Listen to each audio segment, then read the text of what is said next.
adventurers, and welcome back to my channel. Today is a very special video because it's a special request video. As you guys know, many times here on the channel I will create things and I will put them into a day in the life video. However, you may not be able to find them again, and if you're trying to follow a recipe, that makes it a little bit harder. So today I have a very simple recipe that I have created here on the channel, and I'm going to show you how to do it so that you can figure out how to do this on your own. This is a super simple dish and you can jazz it up a little bit more or less if you would like to, but we're going to start off today by making FRITO pie. Now, because today's just a simple thing, you can change this up in a variety of different ways, but all you realistically need are 3 ingredients. These 3 ingredients are ingredients you can find at any store, and they come in a variety of different shapes, sizes, and kinds. You need Fritos of some kind, sharp or mild cheddar cheese, and some form of chili.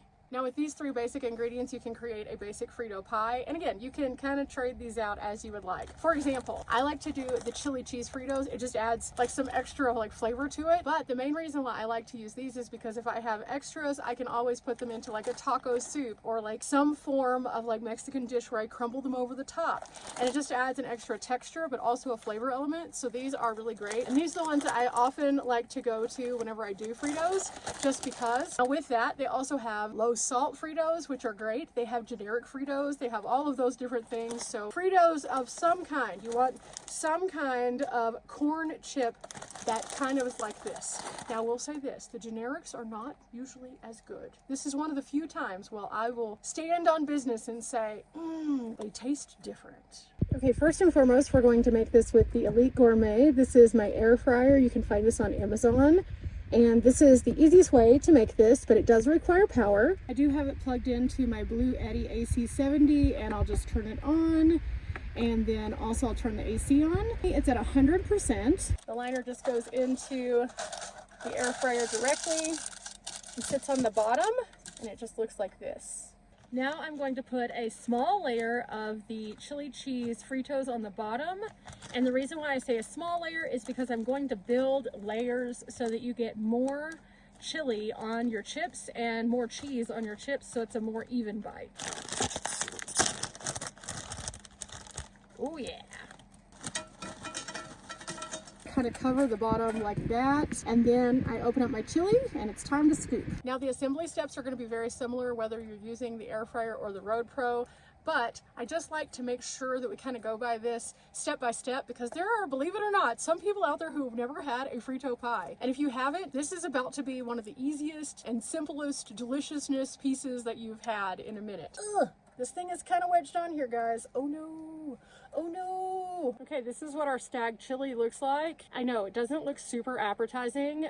Chili in a can never does, but you can see there's some little pepper pieces in here. It looks like there's a lot of meat. It doesn't look super watery. So this is a great kind of chili to use in a FRITO pie because it's not just going to be sloshy. The smell of it's not terrible. This one right here, it even mentions that because it is a no bean option, this is a classic, but they do have the bean option, so if you do like the beans. Our ingredients for this one: beef broth, tomatoes and juice, pork, tomato paste, cornstarch, dehydrated onions, 2% or less of the spices, jalapeno, pepper, salt, sugar, dehydrated bell pepper, dehydrated chili de arbol peppers, calcium chloride, citric acid, and paprika. So all in all, that doesn't sound terrible because salt isn't in the first like 3 ingredients. At the same time, it does have a lot of sodium in it. It's 41% sodium, even with that not being in the first 3. So you know, they do have, again, low sodium chili. Now again, we're building layers, so we're just going to scoop a little bit at a time and just kind of spread it around. Now it's time for us to open and sprinkle a little bit of our cheese here, and typically I get the ones that have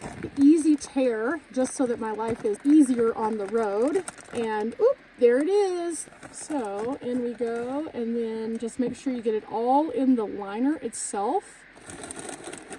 Now, believe it or not, that's all you have to do to assemble a basic FRITO pie. Now, there's a few other things that you can add to this at this point if you would like to when you're cooking it itself. You can add jalapenos or pickled jalapenos on the top. That's super good to cook in there. You can add diced onions and you can cook them and then they caramelize kind of on the top. That's also super good. Or you can add either one of those after the fact whenever it is already cooked up, so you can have that fresh bite. And those are really good options. Another thing that you can do is, if you are interested in in having any kind of veggies whatsoever or any kind of cilantro, you can just kind of pick your adventure on this. With this, sometimes I will take peppers and onions and I'll put them into the mix, and then we'll have a super peppery kind of Frito pie. But a lot of times the basic one that we have right here is just fine, because this is a traditional Frito pie. Now, after we cook this up, there's a couple of other options we can use too. We can put sour cream on the top. That's really, really good. You can also take other salsas if you want it to have a little bit more of the tomatoey flavor. A lot of people will take shredded lettuce and tomato and put it on top and make it into a Frito pie that has like a walking taco feel to it. The definition of a walking taco, however, is different than a Frito pie. And the only reason I know this is because of the State Fair of Texas, where if you get a walking taco, they literally give you a bag of chips that has chili and cheese and all sorts of like fun stuff in the bag. And the purpose of it is so you can walk around and eat it with a fork. Versus this one, the purpose of this one is to sit and enjoy. So Frito pie, yum yum. Additionally, Frito pie is made with Fritos only. Walking tacos can be made with a variety of different kinds of chips. So if you're interested in doing one of those, you can do it very similarly, just use a different kind of chips. But for now, it's time to put this into the air fryer so we can get it all cooked up so I can have some dinner. Now, to cook this up, all we do is just slide it into our air fryer. And then I am going to set the time on it and also the temp. The temp needs to be at about 350 to 355, and we're going to set it for 10 minutes, right about there. And then we wait. Dinner doesn't always have to be this big, complex, complicated, crazy thing. It can be as easy as just throwing some layers into the air fryer for 10 minutes, checking on them, and then if it needs a little bit more, popping it back in for a couple. As long as you have power to give. Now, anytime that I talk about the air fryer, again, this is the Elite Gourmet, I would definitely recommend that you have at least 1,000 watts of power and that you're on the higher end of that 1,000 watts. So in other words, I probably wouldn't encourage you to use your air fryer if you were down in like the 50% range, because it's going to suck down more of your power. And then sometimes based on the surge watts, it can just be like, nope, sorry. So always check your power before you decide that you're going to have something that you need to cook with the air fryer. And it's really, really handy to do so that way. This is an easy dish though. It's not something that you should be stressed about. It's something that on a hard day, it gives you a lot of caloric intake, and it can really like power you. At the same time, again, low sodium Fritos are available, low sodium chilies available, so you can make this in a variety of different ways. Or if you're a person who preps things before you get out on the road, make chili the way you like it and then freeze it or bag it so that you can use it within the first couple days of your travel. And this is a really easy way for you to have a super convenient meal. Yeah, it already smells good. It already smells good. Ho, ho, ho, ho. Not to mention, I'm going to give you a taste test of the chilies. Speaking of which, let's see what the stag chili tastes like without being heated up. So I'm just gonna have it straight out the can. It's already cooked, so it's not like it's a big deal. We're just gonna have a little bit of it. This would be, from the texture and consistency of this could be a good like hot dog chili as well. And so if I had sausages or something like that that I wanted to fry up, I could do that and then pour some of this on.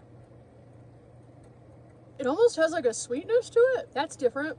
Huh. It says no bean chili lovers. Our original no bean is loaded with juicy beef and pork, ripe tomatoes, chopped onions, and the perfect blend of spices and seasoning. It definitely has seasoning. I can taste a little bit of the pepperiness kind of toward the back, and whenever you swallow, you get a little bit more of that. It's definitely not your just like run-of-the-mill, boring chili that you get that's like, again, watery. It has pretty good like consistency. It does have some chunkiness to it. So whenever I like turn it, it doesn't just immediately fall off of my morsel. For those of you who are wondering, the thing that I always eat with, by the way, called the morsel, it's a spork, kind of. It has this silicone end and then also a metal end, and that helps me to get everything out of all the cans that I use, all of the containers that I use, and it's really easy to clean. So one more little taste here. This one has a little bit of the pepper on it, so that has a meaty bite to it. So this is a good chili. I have eaten other brands, but never this one. The Pop Top is a huge bonus for Vanlife. The consistency of this is a nice one for being chunky, but not like runny. It has definite meat in there, lots and lots of meat, and a little bit more of the spice in that second bite. So this one has a little bit more spice than your run-of-the-mill like Hormel. I would say for a can of cold chili, this isn't too bad. I've had some weird tasting chili in my past, and this one has good flavor. So whatever they have done to this one, I would probably get it again. Okay, we're drawing about 720 watts. Okay, it's time to see what it looks like. Ooh, look at that. With that, I got it nice and crispy on the top with that cheese layer. It is perfect. I'm so excited about this. And then the nice thing about the liners is I can transfer it into my bowl of choice without having to make a huge mess.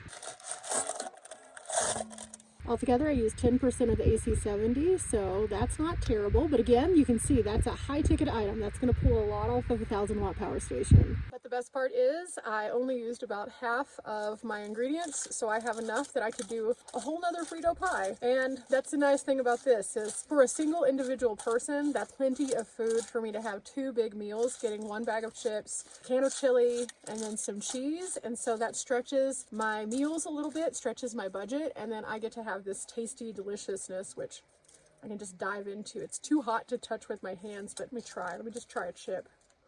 Oh, oh, oh, oh, oh, oh.